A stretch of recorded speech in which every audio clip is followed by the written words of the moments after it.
नमस्ते दोस्तों, आप सबका एक बार फिर से स्वागत है आपके अपने YouTube चैनल सत्य सनातन में। आप लोगों को पता ही होगा कि लव जिहाद पर सबसे पहला केस उत्तर प्रदेश के अंदर मोहम्मद उवैश के ऊपर हो चुका है और उसको गिरफ्तार भी किया जा चुका है। आप लोगों को यह भी पता होना चाहिए कि उत्तर प्रदेश के अंदर ही एक अन्य मजहब के साथ में शादी करने के लिए जैसे ही शादी का जोड़ा आगे बढ़ा, उसको प्रशासन ने वहीं के वहीं रोक दिया है, क्योंकि यूपीयूआर सीपीओ 2020 के तहत ये कानून बन चुका है कि यदि आप अंतरधार्मिक विवाह करने जा रहे हैं तो उस अंतरधार्मिक विवाह में सबसे पहले आपको प्रशासन को जानकारी देनी होगी।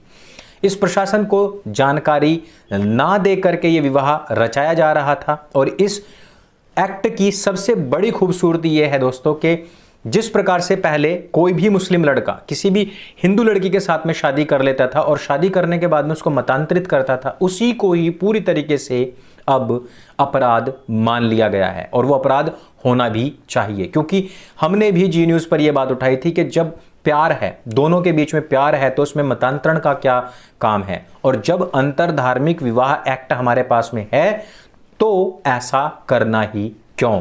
यदि आप अपने मजहब से ऊपर अपने प्यार को समझते हैं तो उसी को निभाइए, लेकिन अक्सर ऐसा होता नहीं है।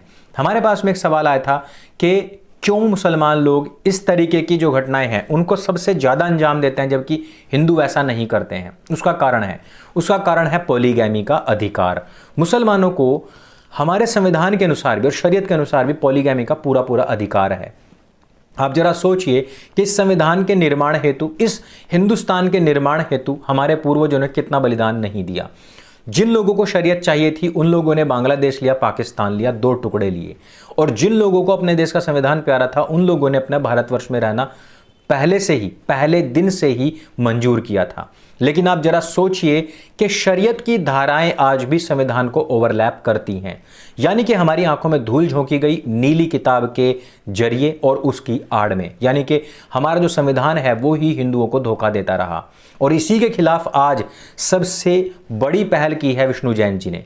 विष्णु जैन जी का नाम आप सभी जानते हैं। राम मंदिर के लिए उन्होंने बहुत बड़ी लड़ाई लड़ी थी और ईदगाह मथुरा पर भी उन्होंने ही याचिका दायर की है। और मेरा आज का विषय है पॉलीगैमी, इस्लाम और हमारे विधान के द्वारा हिंदुओं की आंखों में जो धूल झोंकी जा रही है।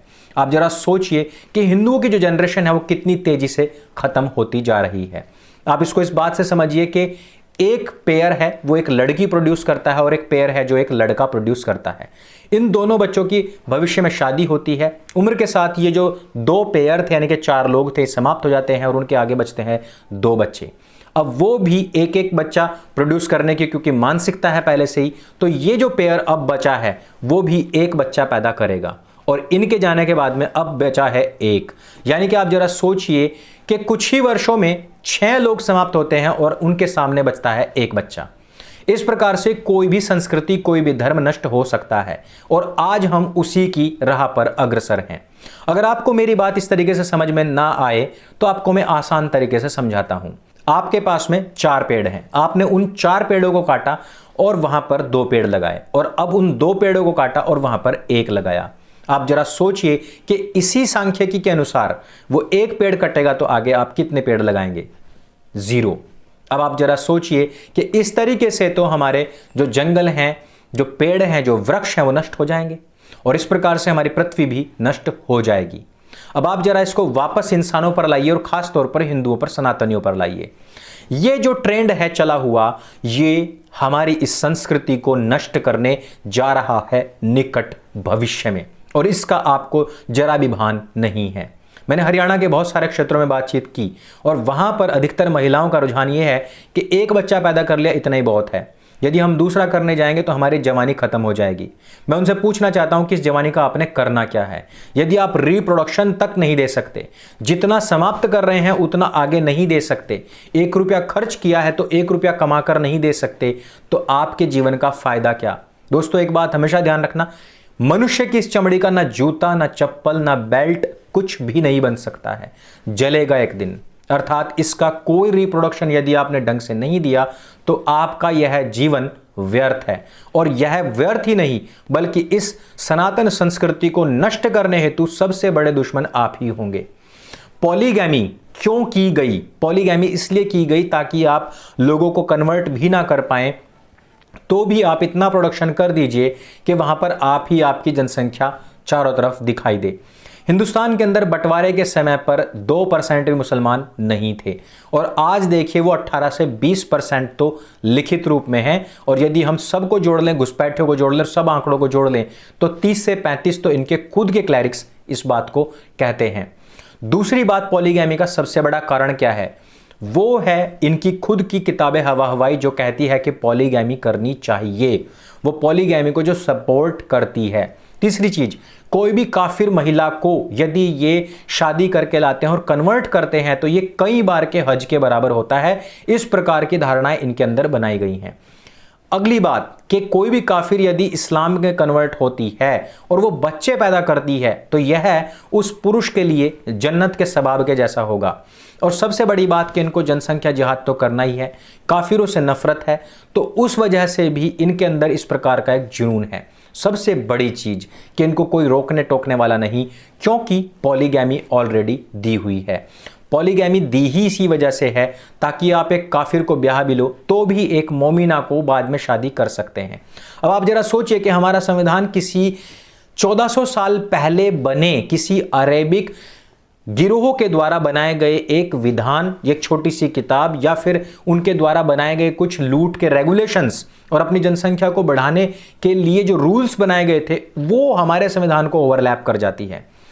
आज विष्णु जैन जी क्या कह रहे हैं? विष्णु जैन जी ने स्पष्ट लफ्जों में कहा है कि जो शरीयत एप्लीकेशन एक्ट 1937 है उसमें धारा 2 को पहली बात रद्द किया जाए, क्योंकि वो हमारे संविधान की धारा 14 और 15(1) का उल्लंघन हो रहा है इसके साथ में, और ये पूरी तरीके से महिलाओं के साथ में भेदभावपूर्ण है, अतार्किक है, क्योंकि पॉलीगैमी नहीं होनी चाहिए। और दूसरी बात उन्होंने कही है कि आईपीसी की धारा 494 कहती है कि अगर कोई भी व्यक्ति दूसरी शादी करता है पहले के जीवित रहते हुए तो यह एक अपराध है और उसमें 7 साल तक की सजा और जुर्माना दोनों हो सकता है। लेकिन मजहब क्योंकि दूसरा है, इस वजह से मुसलमानों को कोई सजा नहीं मिलती है। इसका कारण बताइए।